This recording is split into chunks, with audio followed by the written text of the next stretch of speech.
Engeri gye bamulangiddemu obutalabirira baana byonna byesambaze Bruno K ne Vanessa bannange liita kagwa atabuse bubi nnyo ogenda kuba ng'obifuna mu maaso awo ate z'ensonga za Spice Diana ne Sheebah Kalungi bannange nabyo tebinnaba kuggwa. Minisita Nyamutolo Fiona naye muyina mu maaso awo mugamba mutya mwasibye mutya abantu bange kansubire muli bulungi ba mikwano ng'enkola yaffe mbasaba vidiyo eno mugimpeere like era n'ensaba ggwe wenna atannaba kusubscribinga wano ku Suvia News Extra nti mukwano subscribe binga era onyigene mu notification bell olemesibwanga byonna byemba nteekayo wano ku Suvia News Extra nenyongera okusabira mu mwenna abalwadde abakosefu tisaba ekisa kya Mukama ate kibatuukeko ba mikwano muddemu mufune obulamu obweyagaza. Sheikh Hamad Kakayire ono nga musumi wa dduwa era ng'akola ku nsonga z'amaka oyagala kugenda bweru bizinensi zo tezitambula bulungi mukubireko ku nnamba ye y'essimu eri awo ate wamma ofune ebisinga bwentyo ngutandise ne Desire Luzinda abasinga gwe bamanyi nga Woman of God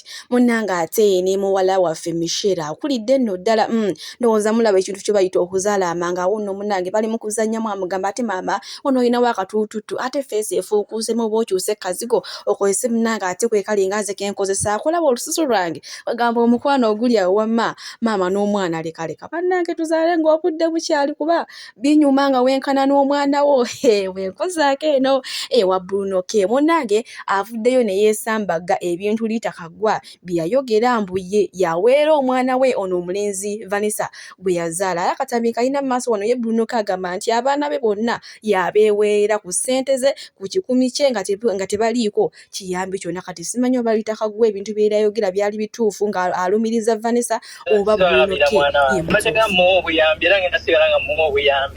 ate Rita byabadde nga mwakyogamba tewakimanyako nti Rita alabirira omwana wo.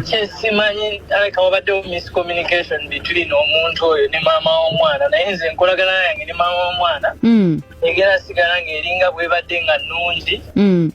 Ate ekya fees mukyala Rita kyagamba tumwebaza nnyo okuyambako okusasulira ku mwana fees. Ekisegezo badde okimanyi nti azisasula. Engeri gy'akomyawo ninakwatamu omwanange mwewerere naye nga tumwebaza nnyo. Issue yaliwo is there was poor communication between both of us. But along the way ngendo ate mbansirise ngendo owulira nti ate omwana bamututte simanya Rita yamuweerera nasalawo lalisaza okusirika. But I think Rita has done a tremendous job. However, I'm now taking over. I'm going to pay fees for my kid and I'm being like mbajjeko obuvunaanyizibwa obw'okusasula fees kubanko ebintu byolangira omwana wange. Tukyali ku nsonga za Bruno K era nga yo omukyala Lakembabazi ono nga media personality avuddeyo n'abuuza omukyala Liita Kaggwa eyali yeeyama okuweera omwana wa Bruno K ne Vanessa okutuusa w'alimalira agambye nti omwana abiyingiramu ludda wago okugamba nti notogenda kuddamu muweera nti olw'okuba Vanessa yaddiŋŋanye ne Bruno K.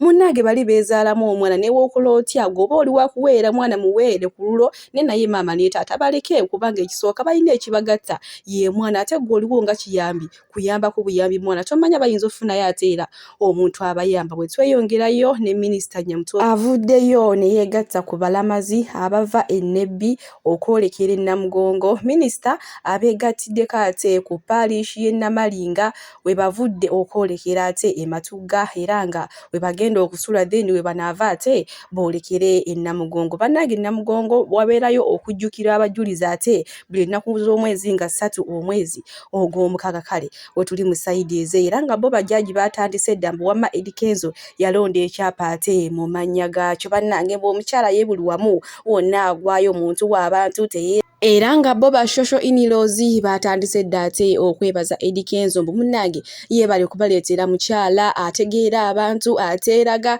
kwegamba ye njogera ekindeke kibannanga abantu nga bakwagadde bakwagala ebiri ebisooka n'ebirijja n'ebisembayo. Bannange si bigambo byange wabula nange ate embijja eyo n'enzija n'embibatuusaako munnange yawona omukyala Rema Namakula mbu yali amugamba Rema munnange maama Amalo tukole bwe bati ne we bati ne maama nga ye tabiwuliriza agamba kati ate banandaba batya nze omuyimbi nze omuki naye mbu ye minisita wonna ajaawo tabirimu nga w'omulabaawo omusalaba agwebagudde mukyala wa ddiini mumanyi bagamba mu kutya Mukama ate amagezi we gasookera. Bwe tweyongerayo ewa Sheebah Kalungi kw'otadde Spice Diana Maasawo nina akatambi ate ye munnaye ono ye ng'atulambululira era ng'atulaga buli kimu nti Spice Diana talisobola Shiba ate era talina walimukwatirako ddala wadde kale ngenda kubanga balekerako era munzikirize mbasiibulire wano Mukama abampiire kyonna kye musinga okwagala gwe wenna ate awaayo akaddeko n'ojja n'olaba biki ebifudde mu ggwanga. Shiba Karungi ne Spice Diana bombi bayimbi balungi. Bano abakyala balina talent. Tusobola okugamba nti bali talented. Naye ate bannayuganda nti atweyigiriza ekintu kimu ekyokukkiriza nti gundi bw'aba asinga gundi nti oba bwe mba nkusingako okkirizanga nti nkusingako kitaasa nnyo ku kaseera kano munzikirize mbagambe nti Shiba Karungi asinga Spice Diana emirundi 100 wakana ne keyboard yo. Shiba Karungi mubadde nga mmuteekako statements eziga nti tamanyi kuyimba kamama. Mu nnyimba ze ayogera bwogezi yeeyambula. Shiba Karungi amanyi kuzina kyokka. Awo wekutuuka ku kyekyenja amazina agategeera. Naye ate njambage nti muli bakyamu. Mwalookingira era awasooka. Shiba Karungi ye mukyala era gwe njagala okwebaza nti yasigala alwana n'asigalako. Actually nze omukyala oyo mu comparinga ne byebakola nti balwana nnyo okusigala ku siina ate era balwana nga balwanisa music si bigambo. Njagala n'okumwebaza nti gye yali emyaka 15 10 emabega si waali kati ovanga ku muntu nga gw'okuva lwe wajja kyendi gy'ofunyemu ntono nnyo obulamu obeera obutambuliza mu bintu byebimu naye ng'emyaka gigenda. Shiba si bw'abadde bw'aba yatandika oluyimba lwe lwasooka ng'ayogera agenda mu studio n'ayogera. Sometime back nalabako omukyala Halima Namakula yabaga nti music we alinga wa Shiba Karungi nedda. Shiba bw'aba yatandika nga ayimba ng'ayogera ku mulundi guno Shiba alirikinga, Shiba arhyminga, Shiba arhythminga, Shiba beatinga, ekitegeeza nti Shiba alina lyrics, rhythm, rhyme and the beat mu music we. Kitegeeza nti musically yakula. Bwe yali emyaka emirala giri si waali kati. Ekitali ku Spice Diana nti music we yamuleetera ku stance.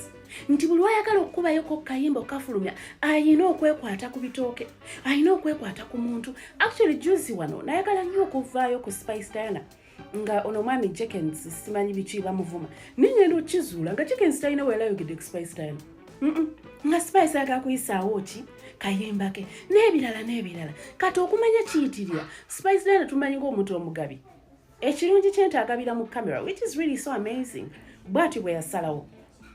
Shiba mugabi netagabira mu camera. Actually abantu bakavayo kutangoga nti Shiba agaba tagabira mu camera. Kati okumanya Spice akiyitiriza mu bugabi bwe njaja genda akoleyoko oba ka charity ayisewo oluyimba. Shiba Karungi ye muntu akeera ku machana afulumya oluyimba lwe alinga eri skin mmwe mumanyi mulwagadde temulwagadde mmwe mumanyi. Kakati abayimbi be Uganda kino tugenda kibagamba era tujja kusigala nga tukibagamba. Nzi generations actually nja kusigala kibagamba nti let your music speak for you. Genda mu studios okola oluyimba olulungi osirike wabeewo scandals ezibaawo. Bano abantu baddemu ne music abakwatakinga kubanga kyekyakuleeta ku siina. Ne bwe weesanga ng'ofuuse nga Spice Diana otandise okuleeta ebintu by'emyaka 5 emabega tebakyakogerako kati otandise nti gundi yali anjogerako babuuza Jenkins wamwogerako ddinga naye tajjukira n'olyoka oyisaawo oluyimba lwo. Waliwo abantu ng'ate bo tebalina na bisima nti n'okuboogerako oluyimba lw'okubyemu kw'abo abantu terujja kutambula. Oba kitegeera kane weesanga nga energy yo essente zo buli kimu wakyonoonera bwereere erinnya lyo ng'ate likoze eki nga nalyo lifudde bakusabula. Ate naye siina budde naye njagala nnyo okudifendinga naye bwe namaani nga nti kano kabadde kazannyo kaani ka Spice Diana. Now weetaaga Shiba Karungi omwetaagako masannyalaze ku ssaawa eno. Genda mpola omugaye nti Shiba tukoleyo ka show muve mbira ebintu ebyedda mwakolanga ebya simanyi Bobi Wine ayombye ne Chameleone, simanyi Chameleone ayombye ne Bebe Cool ne baleetawo shombo battle.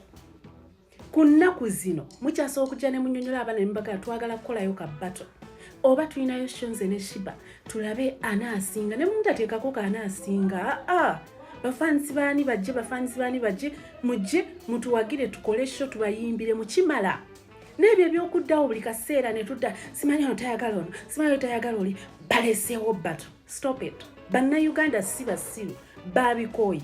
Kisasa Shiba gwe mga nti tamanyi kuyimba bw'amala okubawa ka chance n'abateerawo eddaala ne mumulinnyirako ng'eddaala mulijjawo kubanga temuyina muyimbi mulago mwagala akole ki alirinnyireko abatuuke ettima ly'abakyala. Shiba Karungi, you're doing great. I am so proud of you. Ugandans are so proud of you. Ugandans have watched you from the beginning. They've been with you on this journey. Where you started from is not where you are right now. You're a big deal. You're one of the women in Uganda we look up to, I can assure you. Aside bino bibagala simanyi oyambala bubi simanyi okola ki naye ate ennaku zino Shiba akyusizaamu. Shiba abeera decent, you guys, and she looks really so amazing. Sometimes people want to see that Shiba. Oba okitegeera oyo abalagamuko n'abalagamuko, and again ayina ekyokubalaga. Generation zimbagamba nnyo nti okweyambula tekitegeeza nti oyimba bulungi, tekitegeeza simanyi nti okola bu ate kitegeeza nti weeyagala.